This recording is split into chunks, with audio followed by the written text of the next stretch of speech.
Hey, everybody, and welcome back to the Deep Dive. Today, we are going to be tackling a question that I'm sure has been on your mind at least once or twice. Mm. Can learning a new language actually be fun? That's a great question. Yeah, And a question that I think a lot of people, really struggle with. definitely. Like, languages can be intimidating. Totally. And especially, if you've had some bad experiences in school, Right. it's kind of hard to imagine having fun while you're, conjugating verbs. Totally. And I think we've all been there, Yeah. stuck in a classroom, staring at a dry textbook. But today, we are diving into a method that might just change the way that you think about picking up English. And get this, it all starts with ditching those dry textbooks. Yes. Fine. The ones we all remember. Exactly. Or maybe we try to forget. Yeah. Let's do it. Let's dive in. We're going to be diving into English Made Easy Volume 1, Okay. which is a book that uses a visually driven approach. It's interesting. Yeah, I'm talking about full-on pictures to help you grasp English Picture. in real-world situations. Wow. So it's like learning by osmosis? Kind of Like you're absorbing the language naturally instead of forcing yourself to memorize all those rules? Exactly, and this really reminds me of how, like kids learn their first language. Right. They watch, they listen, they connect what they see with what they hear. Uh-huh. This book kind of taps into that same intuitive process. I like that. Yeah. And there's actually research to support this. Oh, really? Yeah. Studies have shown that visual learning can really boost memory and comprehension. Hmm. Especially for new vocabulary. That makes sense. Yeah, our brains, they process images so much faster than text. Right. So it's like creating a shortcut to understanding. That makes total sense. And you know what this reminds me of? What's that? This reminds me of like when you're traveling. Okay. And you don't speak the language, but you can still kind of figure things out. Yeah. By observing and using those context clues. Using the context around you, yeah. This book kind of formalizes that process. Yeah, it gives you a structure. Okay, so walk me through this structure. So picture this. You open up this book and bam, instead of grammar charts, you've got these vibrant illustrations of everyday scenarios. It's like a comic book, but for language learning? Yeah, exactly. You see people ordering food, asking for directions, striking up conversations. I like it. And the language unfolds so naturally through the visuals. So, I can already see how this would be helpful, but Yeah. does this book completely skip over grammar?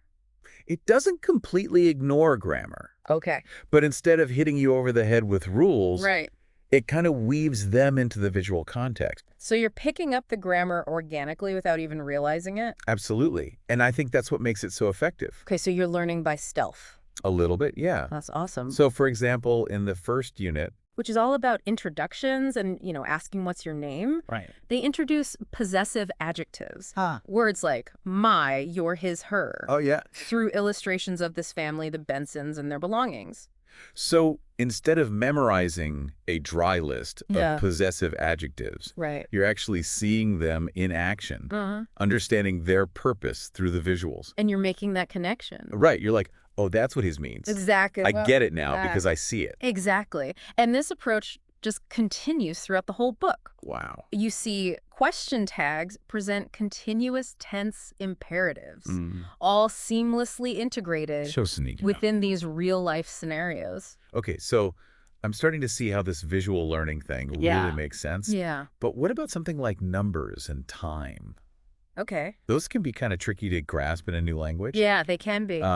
Does the book address that? It does. Okay. And again, it takes this very visual, step-by-step approach. I'm all ears. Walk me through it. Okay, so when it comes to numbers, they start you off slow and steady, just like you'd learn them naturally. Okay. So first, it's numbers 1 through 10. Got it. You see them represented visually, maybe like as objects or people in those illustrations, and then they move on to 11 through 20. Okay. Building on what you've already learned. That makes sense. It's like those building blocks that we talked about earlier. Exactly. And eventually, they tackle numbers over 20. Okay. But the key here is that it's always presented within a context that makes sense. Right. You're not just memorizing a string of digits. You're seeing how those numbers relate to real-life situations. I see. So maybe like an illustration of someone buying groceries, Yeah, and the price tag shows $25. exactly. So suddenly that number has meaning, Right. relevance. It clicks. Yeah. And the same goes for telling time. Okay. They focus on these practical scenarios like telling time using a clock, Yeah. quarter past, half past. Oh, yeah, like if you see the Benson getting ready for work and the clock on the wall shows 8 o'clock. Exactly. Boom, you've just learned a new time expression And it sticks. in a way that sticks. Yeah. Because it's connected to that visual. This is really reminding me of how much our brains rely on context. Yeah. If you just try to memorize a list of numbers or time expressions, Yeah. it's easy to forget. Right. But if you see them used in a situation you can relate to, Yeah. it clicks. It clicks. It just makes sense. Exactly. And that's what makes this visual approach so powerful. Totally. It just taps into our natural way of learning by connecting that new information to those familiar experiences. Yeah. We've all had them. And you know, one thing that often trips me up when I'm learning a new language is understanding those subtle social cues. Oh, yeah. Like, when is it appropriate to be formal versus informal? Right.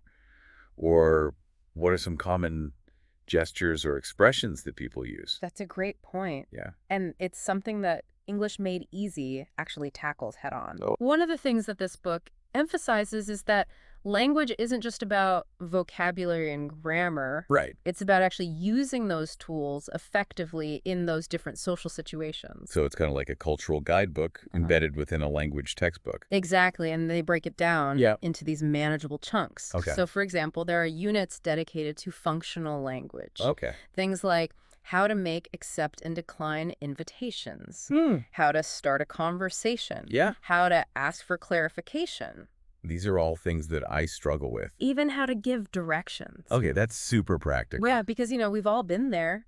I'm always fumbling through those kinds of interactions when I'm traveling. Yeah. So being able to just reference the book and see, oh, this is how I do it, Yeah. would be so helpful. And what's so helpful is they have the Bensons navigating these situations. Okay. So you have these visual cues for the appropriate language. I love that. It's like having a coach right there with you, Awesome. showing you the ropes. Okay, so earlier you mentioned that the book covers occupations. Mm-hmm. Can you give me an example of how they use visuals to teach vocabulary related to jobs? Of course. So Unit 7, which is titled He's a Tour Guide, Okay. introduces various occupations using pictures and these simple sentences. Yeah. You might see an illustration of a doctor with a stethoscope, a teacher standing in front of a blackboard, or a mechanic working on a car. So you're not just learning the word for different jobs. Right. You're also getting a visual representation of what those jobs entail, Exactly. which probably helps with comprehension and memory. For sure. Yeah. And they actually use this unit to introduce the simple past tense. Oh, wow. Again, in a way that feels natural and intuitive. Interesting. So, for example, you might see a character who was a taxi driver, but is now a businessman, Okay.